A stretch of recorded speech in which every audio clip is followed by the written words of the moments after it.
With just over 2 weeks until the Tab Everest, tensions are building as the final pieces of the Everest puzzle come together. Slot holders are finalising their picks, jockeys are locking in their rides, and trainers are perfecting their strategies. Everest dreams are on the line. Welcome to the race, the Tab Everest, where every moment matters.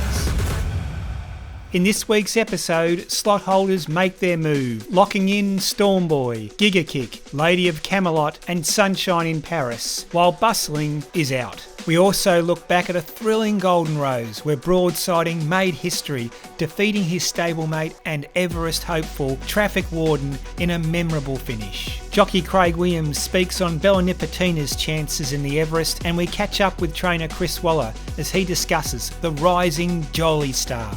Plus, we'll take you through the key contenders in this weekend's all-important Premier Stakes at Randwick, where Think About It, Gigakick and Bella Nipotina will all be looking to fine-tune their preparations for Everest Day.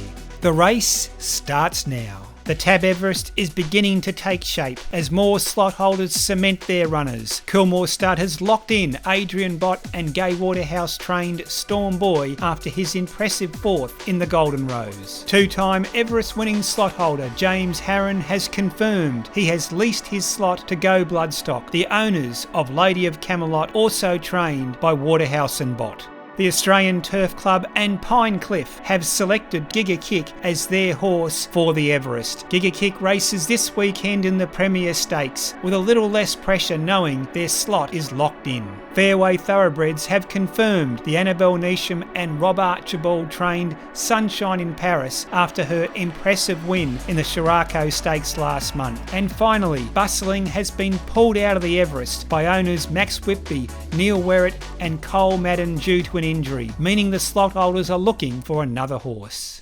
Let's take a look at last week's Golden Rose result, which confirmed Stormboy's Everest position, but the day was dominated by James Cummings and Godolphin. Last Saturday at Rosehill Gardens, the Group 1 Golden Rose brought together a star-studded field of 3-year-olds. Among the favourites were Everest hopefuls Traffic Warden and Stormboy, who had already clashed just 2 weeks earlier, with both colts set to show their potential in a tightly contested Golden Rose. As the gates opened, Stormboy, known for his front-running style, quickly took control of the pace. Traffic Warden settled just behind the leaders with a lovely run, whilst his stablemate, Broadsiding, was stalking Traffic Warden.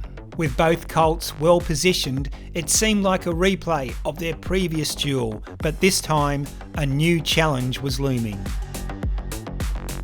With less than 200 metres to go, Traffic Warden loomed up alongside Stormboy and Mayfair and seemed set for victory, but then Broadsiding unleashed a powerful finishing surge and took Golden Rose glory on the line narrowly from Traffic Warden in a thriller, Stormboy the closest of fourths.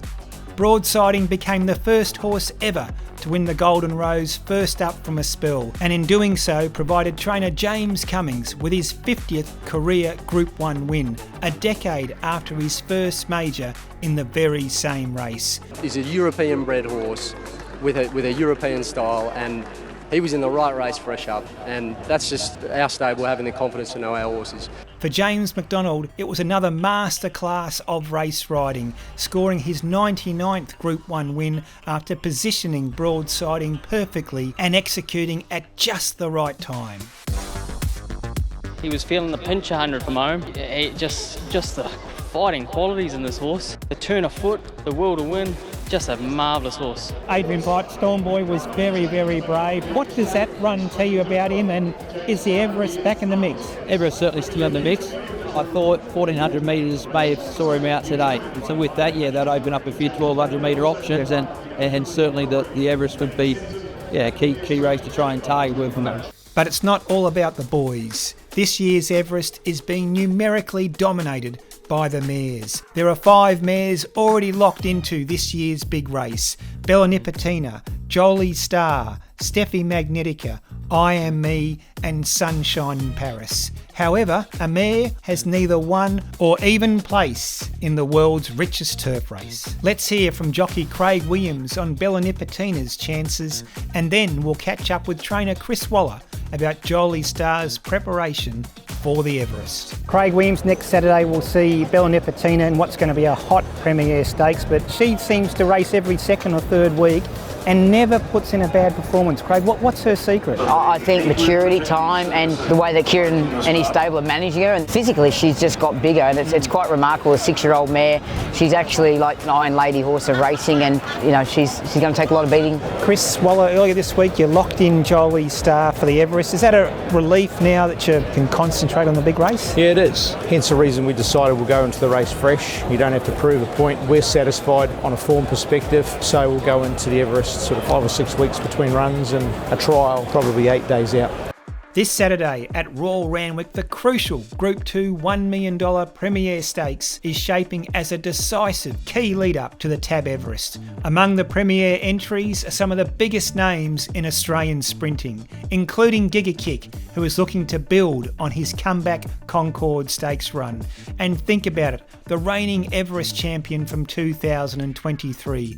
They will be joined by Bella Nipotina, Buenos Noches, Marzu, Chain of Lightning, all hoping to impress Everest slot holders. We caught up with trainer Clayton Douglas to get the latest on Giga Kick.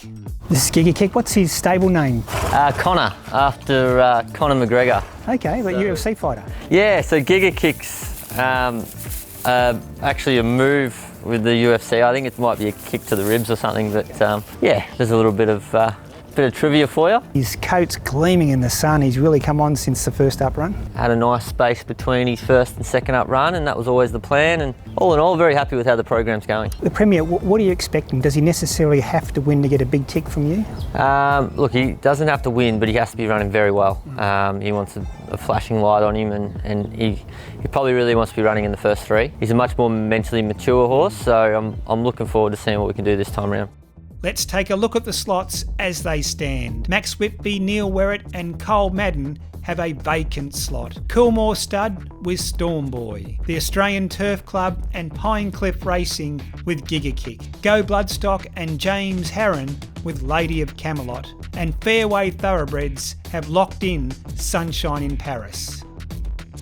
Tune in next week for all the analysis from the Premier Stakes and the latest slot developments as we count down to the Tab Everest.